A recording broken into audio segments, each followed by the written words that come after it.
I was making coffee when my phone buzzed. It was a video message from Mrs. Langford, our old neighbour.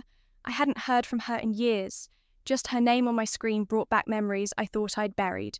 The message was short, no greeting, no context, just one line. "I'm so sorry about your parents. I can't believe what I saw today."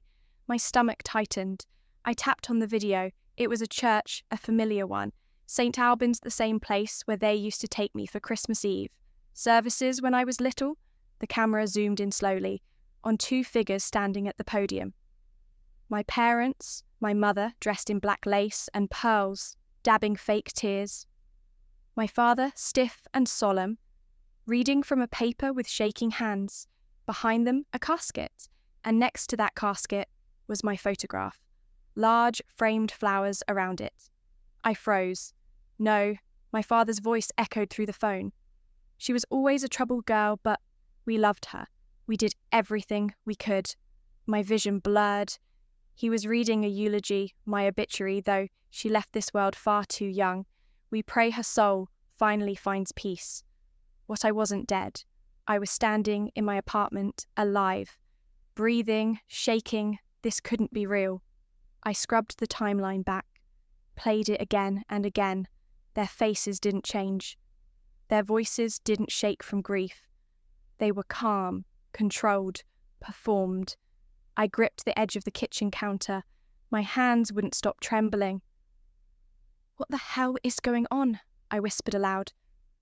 "Why are they doing this?" I hadn't spoken to them in years, not since they cut me off. Disowned me like I was a stain on their reputation. But to hold a funeral, to declare me dead, the more I watched, the colder it got. My mother mentioned how tragic my accident was. There was no accident. My father talked about my final years spent in isolation. I was working, living, surviving. They knew that they had to. So why were they doing this? I sat down slowly, the phone still playing. The video ended with the camera panning to the MERS, distant relatives, family friends, even my childhood piano teacher, all there, all dressed in black, all believing that I was gone dead and no one had even tried to reach me. I played the video again, just to be sure I wasn't imagining it, but the truth was clear. They didn't just erase me, they buried me alive. And in that moment, one thing became crystal clear. This wasn't a mistake, it was a choice. It wasn't always like this. There was a time when I believed family meant protection, loyalty. That illusion shattered 3 years ago, the day I was thrown out of my own life, like trash swept under a rug. The truth, it wasn't me who stole the money. It was Elena, my younger sister, the golden child, the one who could do no wrong. She embezzled nearly $80,000 from our family's business account. She was reckless, addicted to a lifestyle she couldn't afford when the numbers didn't add up and the books caught fire. Our parents needed a scapegoat, and I was convenient. I still remember the exact words my mother hissed at me in the kitchen. "Better one ruined daughter than two." My father didn't even look at me when he said it. "You humiliated us. You're no longer our daughter." The next morning I was gone. No money, no explanation to anyone. Just silence. I tried calling, texting, I sent letters, nothing. My number was blocked when I reached out to close family friends. They suddenly stopped responding one by one. Doors that had always been opened slammed shut. I became a ghost, not just to them, but to the entire world that had once known me. Eventually, I did what broken people do. I left, I moved abroad, took a job in a cafe, changed my number, learned to live quietly. I didn't post online. I barely spoke my name, but even then, deep down, I held on to hope. Hope that someday, someone, anyone would call, ask if I was okay, tell me it had all been a mistake. That day never came. Instead, something worse did last year. I tried renewing my old email, but it wouldn't go through. When I contacted support, I was told the account had been deactivated due to a report of user decease. My name had been marked as dead in their system.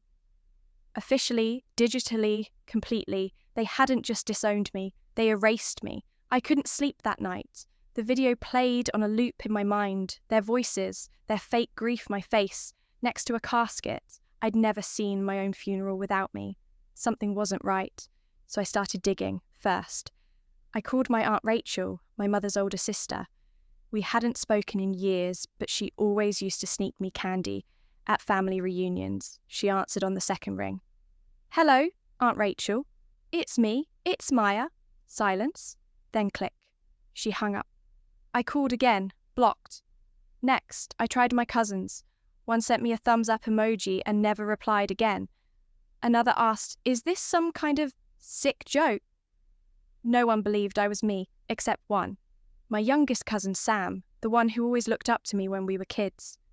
He texted back hesitant, "Maya, are you really alive?" "Yes, I need to know the truth." What did they tell everyone? The typing bubble blinked for a long time. Then they said, "You died in a car crash overseas 3 years ago." My stomach dropped. They had a whole story, said it happened while you were travelling, that it was too late to bring you home. Cremation closed casket. I nearly dropped my phone. There had never been a car crash. I'd never even owned a car. While abroad, something in me snapped. I pulled out every document I had. Passport, stamps, rental records, immigration papers. I had never been in an accident. I had never gone missing, so I checked the Public Records Office online. And there it was. Maya Dekwa, date of death, July 16th. Cause road accident. Status deceased certificate. ID ARF 91327. They forged it.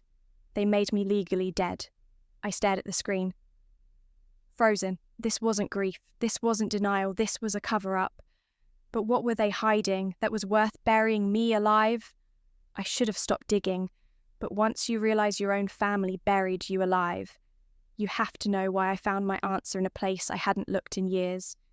Elena's Instagram, she'd gone public again, and there it was.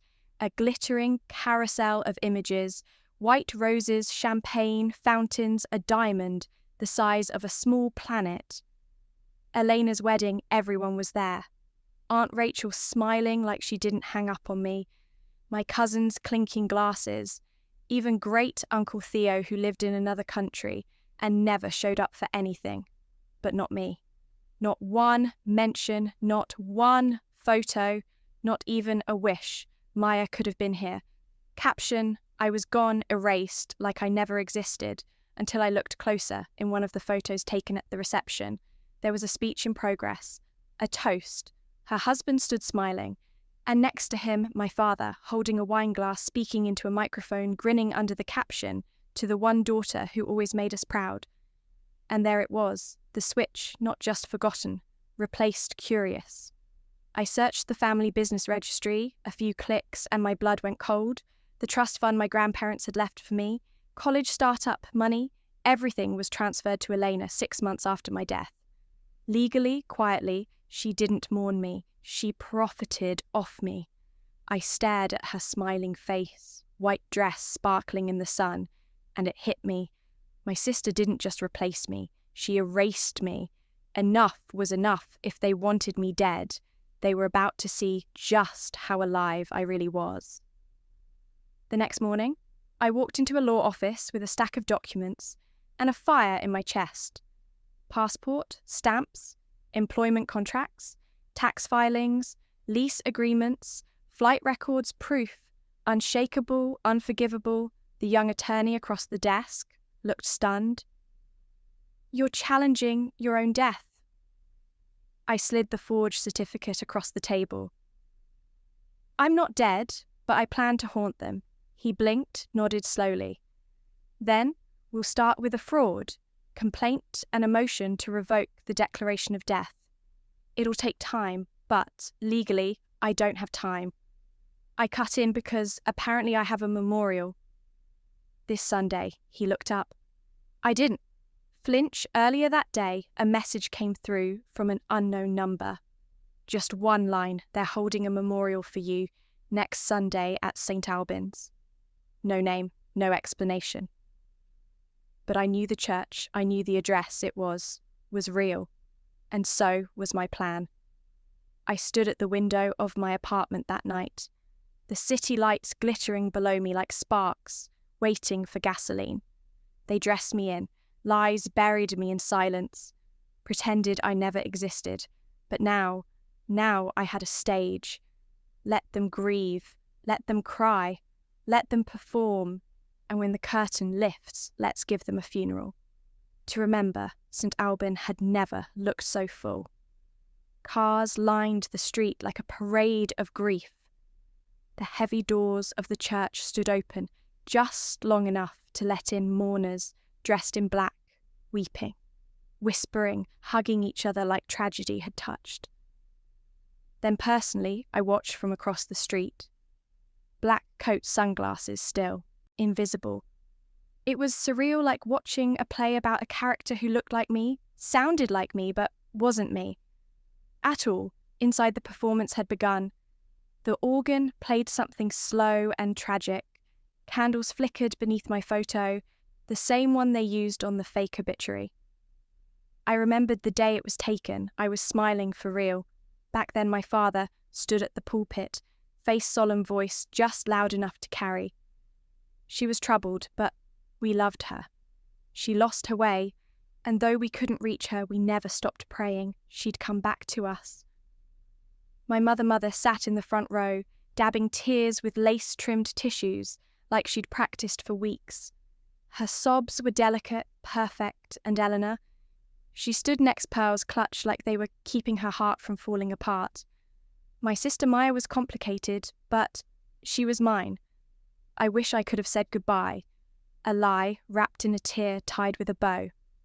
I stepped closer to the door, just enough to hear it. The priest raised his hand solemnly. May she rest in peace. I exhaled slowly. Not yet, the show was still going, but the main character hadn't arrived. Let us now stand for a moment of silence. The priest's voice echoed through the church like a final curtain call.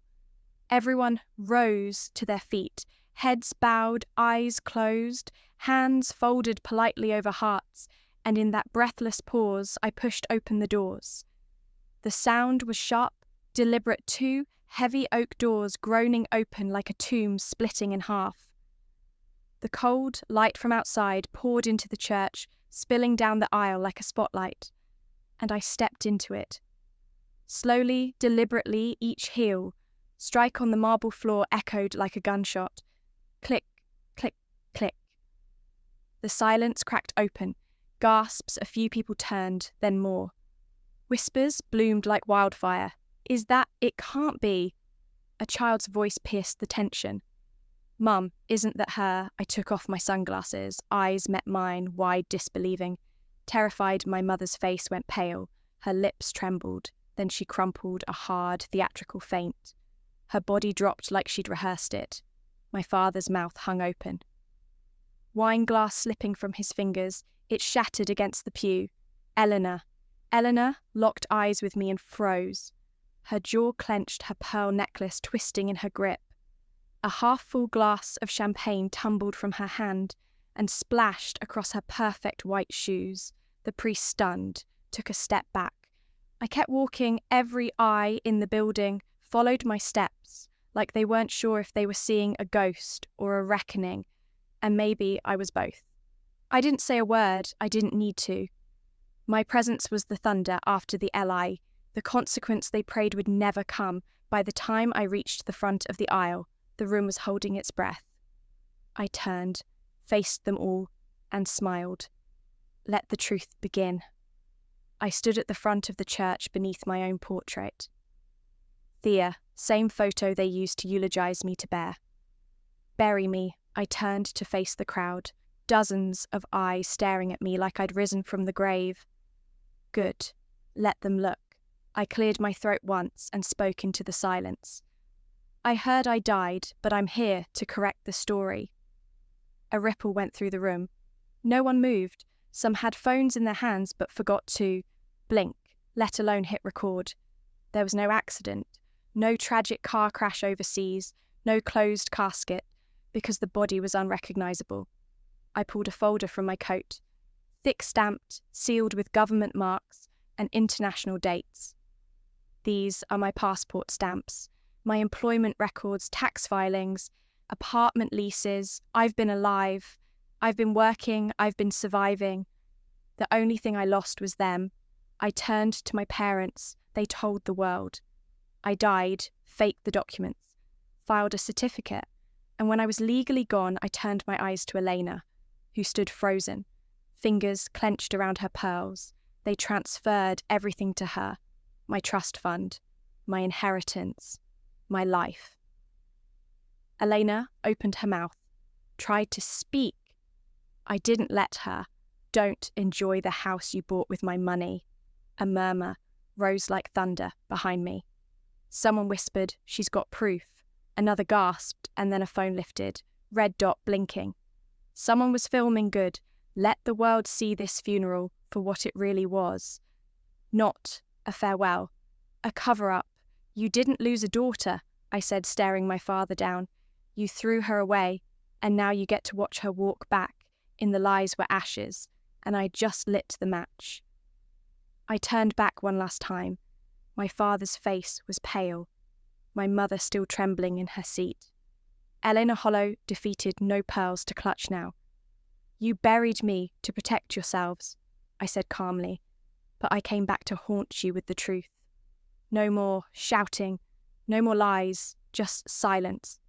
Heavy, final, as I walked out. The church bells began to ring, how fitting a funeral bell. But this time, not for me. Montage, I handed the documents to my lawyer, signed the final page, watched the death certificate. Get torn in half, my legal. Resurrection was official, an investigation opened into fraud. False reporting and embezzlement. Let them try to lie. Now voice over steady and quiet. Sometimes you have to die. Die in their world to be reborn in your own. And this time I wasn't coming back for forgiveness. I was coming back for freedom.